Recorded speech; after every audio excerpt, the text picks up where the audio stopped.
Hello friends, आप मेरे साथ जुड़े हैं फ्रंट लाइन अकाउंटिंग पर। और इस बार का हमारा जो चैप्टर है वो है 12th क्लास का रेशियो एनालिसिस। रेशियो एनालिसिस का चैप्टर बहुत इजी है और 4 नंबर से 6 नंबर तक का आता है। लेकिन शर्त यह है कि बहुत सारे रेशियो हैं, यानी आपको रेशियो की बहुत सारी यहाँ पर क्या मिलेगी, रेंज मिलेंगी। बहुत सारी कैटेगरी में रेशियो बटे हुए हैं, लेकिन सबसे अच्छा काम है आप इसके फॉर्मूले याद कर लें। अगर आप इसके फॉर्मूले याद कर लेंगे तो बहुत ईजी आपके लिए चैप्टर हो जाएगा। सबसे पहले तो रेशियो का मतलब क्या हुआ। हमने सबसे पहला अपना चैप्टर करा किस चीज का, बैलेंस शीट का। आपने बैलेंस शीट के अंदर हेड, सब हेड वगैरह सीखे। उसके बाद आपने सेकंड चैप्टर करा। सेकंड चैप्टर में आपने देखा बैलेंस शीट कंपेरेटिव थी और कॉमन साइज की भी थी। आपने उस कंपेरेटिव बैलेंस शीट में और कॉमन साइज की बैलेंस शीट में चेंजेस और परसेंटेज निकाले। अब चेंजेस तो अपनी जगह ठीक है, लेकिन जब आपने उसे एक्सप्लेन करा तो वो चीज करी परसेंटेज में। आपने ये देखा कि किस किस चीज की कितनी कितनी परसेंटेज होती है। तो जरूरी नहीं है हर चीज परसेंटेज में फाइंड करी जाती है। कुछ चीजें रेशो में भी फाइंड करते हैं। रेशो भी अलग अलग कैटेगरी की होती है, किस किस कैटेगरी की होते हैं, इन सब बातों को देखनी है। थोड़ी सी पहले थ्योरी समझ लेते हैं और देख लेते हैं कि कितने हमारे पास रेशो होते हैं, इन्हें कितनी कैटेगरी में बांटा गया है और इन सभी के फॉर्मूले क्या क्या हैं। जब आपको सारे फॉर्मूले समझ में आ जाएंगे तो बहुत आसान चैप्टर हो जाएगा। ये लगा लीजिए चैप्टर है तो बहुत बड़ा, लेकिन है बहुत सॉफ्ट। जिस तरह से जो आदमी बहुत मोटा तगड़ा सा होता है, आप देखते हो समझते हो कि बहुत मोटा है तो बहुत ताकतवर होगा, लेकिन वो बहुत सॉफ्ट होता है। इसी तरह ये चैप्टर है, बहुत लंबा चौड़ा सा तो है, लेकिन है बहुत सॉफ्ट। अगर आप फॉर्मूले याद कर लेंगे, थोड़ा सा इसके बारे में समझ लेंगे, तो आप देखेंगे बहुत इजी क्वेश्चन है, बहुत आसान। और आप कहेंगे साहब जवाब ही नहीं है क्वेश्चन का। तो देखते हैं सबसे पहले थोड़ा सा रेशो के बारे में पढ़ते हैं कि रेशो है क्या चीज। क्या कहता है, ratio is an arithmetical expressions of the relationship between the two interrelated and related items। तथा हमारा जो रेशो है वो क्या होता है, अर्थमेटिकल होता है। भैया आप जैसे मैथ की कैलकुलेशन करते हो ऐसे कैसे रेशो में कैलकुलेशन होती है। आप ऐसा कह सकते हो कि अकाउंटिंग के अंदर मैथ ही मैथ है ये, यानी पूरा चैप्टर मैथमेटिकली है। और इसके अंदर आप क्या निकालते हो, रिलेशनशिप निकालते हो दो डाटास के बीच में। आपके जो दो आइटम होंगे उसके बीच में रिलेशन लगाओगे। क्लासिफिकेशन या टाइप के हिसाब से हमारे जो रेशो जो है वो 4 कैटेगरी में बांटे गए हैं। सबसे पहला जो है लिक्विडिटी रेशो है। लिक्विडिटी रेशो का मतलब है कि किस तरह से हम लिक्विडिटी अपने फर्म के अंदर ला सकते हैं, उसके अंदर कौन कौन से रेशो निकालेंगे हम। दूसरा हमारा जो है वो है सॉल्वेंसी रेशो। आप किस तरह से सॉल्वेंसी रेशो के थ्रू आपको अगर जरूरत पड़ती है अपने फर्म में पैसे की, तो किस तरह से आप अपने पैसे ला सकते हैं या किस तरह से आप उसकी कैटेगरी को बता सकते हैं। तीसरा है एक्टिविटी रेशो। आपका जो बिजनेस है, जो आपका बिजनेस एक्टिवेट कर रहा है, उसकी टर्नओवर या उसकी एक्टिविटी रेशो। चारों रेशो में कौन कौन से, liquidity ratio, solvency ratio, activity ratio और कौन सा, प्रॉफिटेबिलिटी रेशो। इस तरह से 4 कैटेगरी के रेशो हैं। और इसी के साथ साथ अगले पेज पर आप लिख लीजिए कि भैया किस किस रेशो में कौन कौन से आएंगे। लिक्विडिटी में 2 रेशो आएंगे। देन इसके बाद आ गया सॉल्वेंसी रेशो। सॉल्वेंसी रेशो में 1 2 3 4 5 5 रेशो आएंगे। देन इसके बाद हमारा जो अगला होगा उसका नाम क्या होगा, एक्टिविटी रेशो। एक्टिविटी रेशो में 1 2 3 4 5 6, ये 6 रेशो आएंगे। और सबसे लास्ट में नंबर 4 पे होगा प्रॉफिटेबिलिटी रेशो। इसके अंदर हो गया 1 2 3 4 5, ये 5 रेशो। इन पांचों के और इन सभी के जितने भी हमारे फॉर्मूले आप एक पेज पर आराम से लिख लीजिए। जब आपको आराम से फॉर्मूले याद हो जाएंगे तो क्वेश्चन देखिए, चुटकियों का खेल है क्वेश्चन में। तो सबसे पहले लेते हैं फॉर्मूले, देखते हैं फॉर्मूले क्या क्या होंगे। हमारा सबसे पहला जो फॉर्मूला है वो किस चीज का, लिक्विडिटी रेशो का। अब लिक्विडिटी रेशो में सबसे पहला जो होता है उसका नाम होता है करंट रेशो। करंट रेशो का फॉर्मूला है current assets upon current liability. जितनी भी करंट एसेट्स आपने चैप्टर नंबर 1 में पढ़ी उन सभी को ऐड कर लेंगे। जितनी भी करंट लायबिलिटी थी उन सभी को ऐड कर लेंगे और दोनों का कर देंगे डिवाइड। जो हमारा आंसर निकल के आएगा उसे बोलेंगे करंट रेशो। करंट रेशो जो होता है वो 2:1 ज्यादा अच्छा माना जाता है, बहुत अच्छा। आपकी एसेट जो है लायबिलिटी से हमेशा डबल लेनी चाहिए। फिर इसके बाद अगला जो होगा उसका नाम होगा क्विक रेशो। क्विक रेशो बोल देते हैं इसे, या एसिड कैश रेशो बोल देते हैं, कभी कभी लिक्विडिटी रेशो भी कह देते हैं इसे। इसका फॉर्मूला होता है quick acids upon current liability. अब करंट एसिड लायबिलिटी तो पता है, करंट एसिड्स भी पता है, लेकिन अगर हमें लिक्विडिटी एसिड्स निकालनी पड़े या क्विक एसिड्स निकालनी पड़े तो उसके लिए हम क्या करेंगे, क्विक एसिड्स या लिक्विड एसिड्स। तो आपकी जो करंट एसिड्स होती है उसमें से अगर आप इन्वेंट्री और प्रीपेड, प्रीपेड एक्सपेंसेस, इन दोनों को अगर इसमें से क्या कर देंगे माइनस, तो वो पैसा आपका क्या कहलाता है, क्विक एसिड्स। या आप इसे लिक्विड एसिड्स भी कह सकते हैं। इसी के साथ साथ आपको याद करना पड़ेगा वर्किंग कैपिटल। वर्किंग कैपिटल का मतलब होता है आपके बिजनेस में कितने पैसे लगे हुए हैं। तो करंट एसेट्स में से करंट लायबिलिटी अगर हम माइनस कर दें तो वो कहलाता है वर्किंग कैपिटल। तो शुरू के जो क्वेश्चन होंगे उसके लिए आपको ये फॉर्मूले याद करने हैं। तो फॉर्मूले दो, लेकिन इन दोनों की सपोर्टर दोनों चीजें जो है वो कौन कौन सी है। लिक्विड एसेट्स हम कैसे निकालेंगे, वर्किंग कैपिटल का मतलब क्या होता है, वो एक पेज पे ऐसे लिख लें। आपके ये फॉर्मूले आपको किताब की बुक में भी मिल जाएंगे, लेकिन आपको जगह जगह छांटने पड़ेंगे। लेकिन मैंने आपके लिए सारे के सारे फॉर्मूले एक ही जगह पर एक साथ लिख लिए हैं और बहुत अच्छी तरीके से। जैसे कि अगला हमारा जो होगा उसका नाम होगा सॉल्वेंसी रेशो। अब सॉल्वेंसी रेशो में सबसे पहले जो हम पढ़ेंगे वो पढ़ेंगे डेब्ट टू कैपिटल एम्प्लॉयड। डेब्ट का मतलब होता है नॉन करंट लायबिलिटी, इक्विटी का मतलब होता है शेयर होल्डर फंड। ये वाला फॉर्मूला तो आपके क्वेश्चन में ही है। जैसे सबसे पहले क्या नाम लिखना, डेब्ट ऊपर आ जाएगा और इक्विटी क्या आ जाएगा नीचे। डेब्ट का मतलब हो गया नॉन करंट लायबिलिटी। अब जितनी भी नॉन करंट लायबिलिटी होती है चैप्टर नंबर 1 में, वो सारी की सारी ऊपर आ जाएंगी। और जितनी भी चीजें आप शेयर होल्डर फंड में प्लस करते थे, वो सारी की सारी चीजें इसके नीचे आ जाएंगी और आप इसे काट देंगे, काम खत्म हो गया। अगला रेशो जो होगा, उस रेशो का हमारा मतलब क्या होगा, टोटल एसेट टू डेब्ट रेशो। जैसे ऊपर वाले में ऐसे कैसे यहाँ टोटल एसेट्स तो ऊपर लिख देंगे और डेब्ट का नाम लिख देंगे नीचे। टोटल एसेट्स ऊपर और डेब्ट का नाम नीचे, कितना आसान है।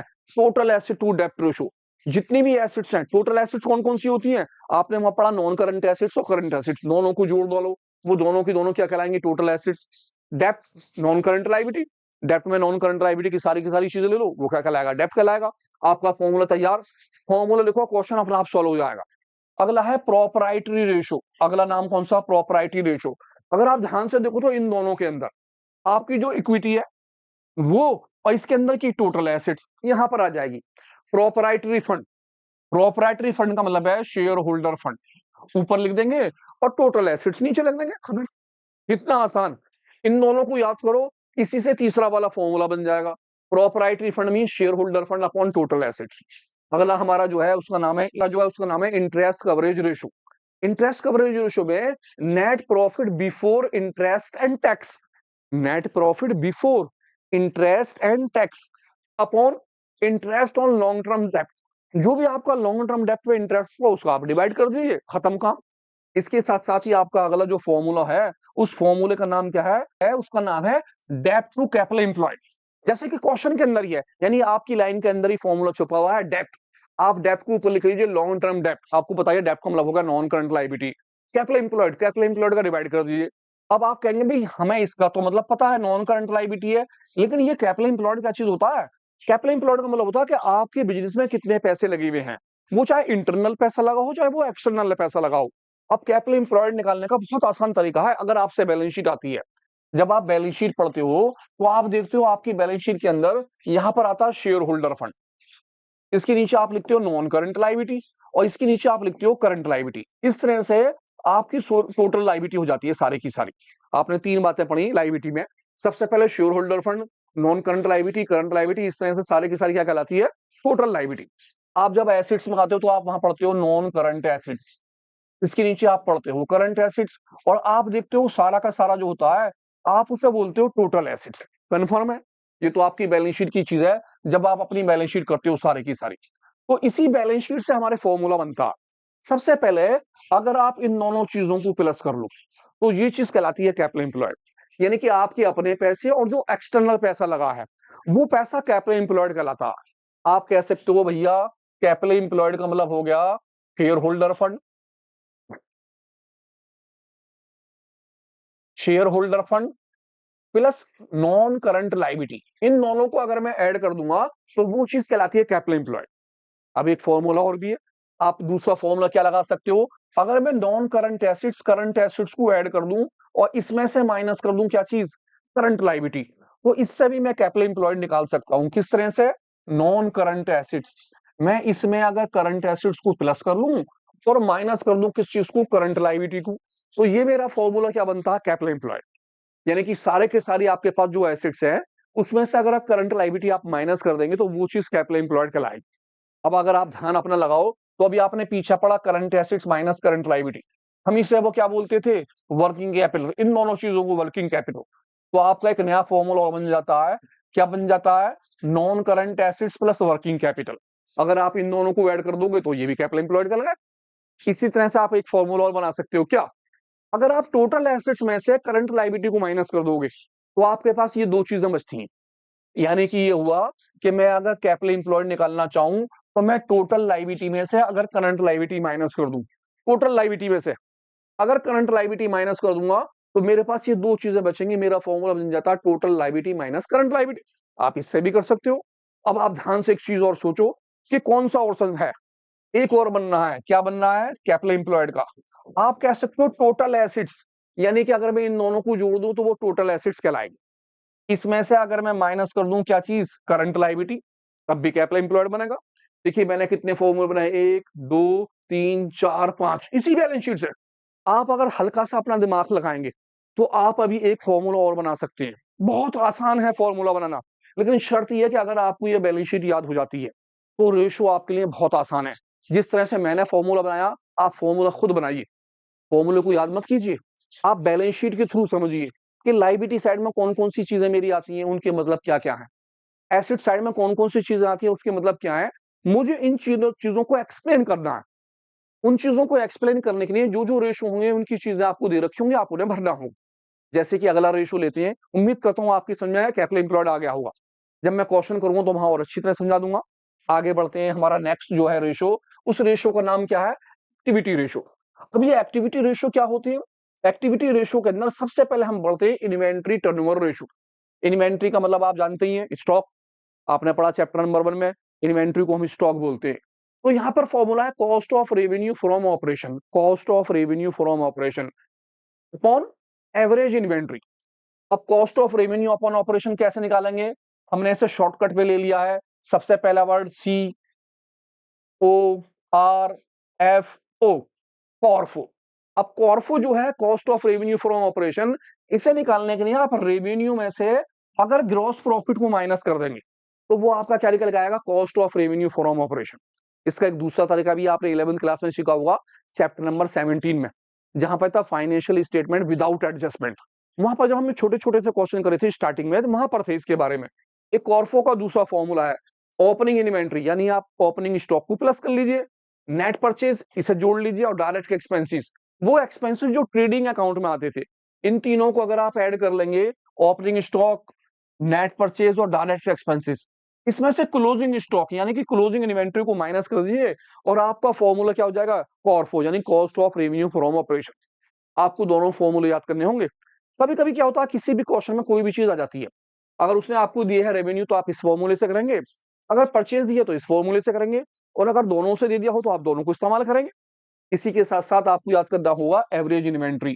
अब एवरेज का मतलब जैसे नाम से ही पता है, मेरी दो इन्वेंट्री होती है, एक तो साल के शुरू में और एक साल के बाद में। जब मैं इन दोनों को प्लस कर लूंगा तो दो का क्या करूंगा, डिवाइड, ये चीज मेरा कहलाएगा एवरेज। अगर सपोज कीजिए इन्वेंट्री एक साल की दी है तो आप एक का डिवाइड करें, तो एवरेज इन्वेंट्री का मतलब हो गया जितने साल की इन्वेंट्री दी होगी उतने का डिवाइड करना है। तो दो बातें आपको याद करनी है, सबसे पहले तो cost of revenue from operation in दोनों से निकलेगा, इन दोनों में से किसी एक से। दूसरी चीज, मुझे अगर निकालना है एवरेज इन्वेंट्री, तो मैं दोनों इन्वेंट्रियों को प्लस कर दूंगा, दो का डिवाइड कर दूंगा, मेरा क्वेश्चन हो जाएगा खत्म। तो आप सोच लीजिए क्वेश्चन से ज्यादा फॉर्मूले हैं। फॉर्मूला अगर आसानी से याद हो जाएगा तो क्वेश्चन यूं ही निकल जाएगा। अगला जो होगा हमारा, उसका क्या नाम होगा, ट्रेड रिसीवेबल टर्नओवर रेशो। यहां पर आएगा नेट क्रेडिट रेवेन्यू, क्योंकि ट्रेड रिसीवेबल का मतलब क्या होता है, जब आप देखेंगे एवरेज ट्रेड रिसीवेबल, तो ट्रेड रिसीवेबल का मतलब क्या होता है, सबसे पहले लेते हैं ट्रेड रिसीवेबल, पीआर हम किसे कहते हैं। ट्रेड रिसीवेबल का मतलब होता है डेप्टर्स प्लस बिल रिसीवेबल, इन दोनों को अगर हम जोड़ देते हैं तो वो कहलाते हैं मेरे ट्रेड रिसीवेबल। अब ट्रेड रिसीवेबल टर्नओवर रेशियो के लिए रेवेन्यू फ्रॉम ऑपरेशन ऊपर लिखेंगे और एवरेज ट्रेड रिसीवेबल का डिवाइड कर देंगे। अब ट्रेड रिसीवेबल दो होंगे, एक तो कौन सा होगा, ओपनिंग वाला, साल के शुरू में, एक होगा साल के बाद में। इन दोनों को प्लस कीजिए, दोनों को प्लस कीजिए और दो का डिवाइड कर लीजिए, ये चीज क्या कहलाएगी, आपकी एवरेज ट्रेड रिसीवेबल। कभी कभी वो क्वेश्चन में पूछ लेता है, भैया एवरेज कलेक्शन पीरियड बताइए। अब एवरेज कलेक्शन पीरियड कैसे निकालें, रिसीवेबल टर्न रेशियो से अगर हम 365 में या 12 मंथ में डिवाइड कर देंगे, तो 365 में आएगा तो डेज में कहलाएगा, 12 में आएगा तो वो मंथों में कहलाएगा। आप इसका पीरियड भी निकाल सकते हैं। देन इसके बाद हम आते हैं अगले वाले पर। हमारा जो अगला होगा जस्ट इससे अपोजिट, वो क्या होगा, ट्रेड पेबल। ट्रेड पेबल जो होता है उसके अंदर क्या क्या चीजें आती हैं, आपको पता है ट्रेड पेबल में क्रेडिटर्स और क्या आते हैं, बिल पेबल। इन दोनों को ले लेते हैं। अब बिल पेबल और क्रेडिटर्स होते हैं परचेज से रिलेटिव, डेप्टर्स होते हैं सेल से रिलेटिव, तो वहां पर तो सेल आई थी ऊपर। यहाँ आती है net credit purchase upon average trade payable. अब नेट क्रेडिट परचेज तो हमें पता है, लेकिन एवरेज ट्रेड पेबल निकालने के लिए ओपनिंग पेबल के अंदर क्लोजिंग पेबल, यानी कि ये वाले पेबल के अंदर क्लोजिंग वाला पेबल जोड़ दीजिए और दो का डिवाइड कर लीजिए। इस तरह से आपका क्या निकल जाएगा, एवरेज ट्रेड पेबल। इसके अंदर भी आपसे पूछ सकता है भैया एवरेज पेमेंट पीरियड निकालिए, तो 365 या 12। अगर वो ऐसा 365, तो आपका आंसर किस में निकलेगा, डेज में। अगर वो बोलेगा 12 तो आपका आंसर किस में निकल के आएगा, वो मंथ में। इसके अंदर डिवाइड कर दीजिए जो आपका आंसर निकल के आया उसका, यानी कि ट्रेड पेबल टर्नओवर रेशियो को, तो और आपका क्या निकल जाएगा, आएगा एवरेज पेमेंट पीरियड निकल कर आ जाएगा। इस तरह से हमारा जो अगला रेशियो होगा उस रेशियो का नाम होगा एफ में fix assets turnover ratio. Fix assets में नेट रेवेन्यू फ्रॉम ऑपरेशन ऊपर रखेंगे यानी सेल ऊपर रखेंगे, और जितनी भी फिक्स एसेट्स हैं सबको नीचे लिख देंगे। नेट का मतलब है डेप्रिसिएशन माइनस होने के बाद। अगला जो होगा हमारे पास जो होगा उस रेशियो का नाम होगा नेट एसेट्स टर्नओवर रेशियो, या आप इसे ये भी कह सकते हैं कैपिटल एम्प्लॉयड टर्नओवर रेशियो। इसके अंदर रेवेन्यू फ्रॉम ऑपरेशन ऊपर रखेंगे और कैपिटल एम्प्लॉयड का डिवाइड कर देंगे। कैपिटल एम्प्लॉयड अभी हमने पीछे सीखा किस तरह से निकलेगा, तो किसी भी तरह से कैपिटल एम्प्लॉयड निकाल सकते हैं। लास्ट में हमारे पास जो होगा उसको बोलेंगे working capital turnover ratio. Working capital अभी आपने देखा, वर्किंग कैपिटल अगर आप करंट एसेट्स में से करंट लायबिलिटी को क्या कर देते हैं माइनस, तो वो क्या कहलाता है working capital. Revenue from operation ऊपर और वर्किंग कैपिटल नीचे रहेगा। इस तरह से आप इस रेशियो को निकाल लेंगे। तो ध्यान से देखिए, सबसे पहले एक पेज पे सारे फॉर्मूले को, सारी बातों को लिख लीजिए। मैं आपसे वादा करूं अगर आपने सारे फॉर्मूले लिख लिए, सारी बातों को आराम से ध्यान से समझ लिया, तो रेशो का चैप्टर बहुत आसान है, बहुत आसान। वो दिख लंबा चौड़ा सा है। आ जाते हैं आगे। हमारा जो सबसे लास्ट में है उसका नाम है प्रॉफिटेबिलिटी रेशो। अब प्रॉफिटेबिलिटी रेशो में सबसे पहले निकलता है ग्रॉस प्रॉफिट। आप 11th क्लास में ग्रॉस प्रॉफिट निकालते थे, तो जो आपका ग्रॉस प्रॉफिट होगा उसे ऊपर लिखेंगे multiply 100 divided by net revenue. Net revenue का मतलब है परचेज माइनस होने के बाद। अगला जो होगा उसका होगा नेट प्रॉफिट रेशियो।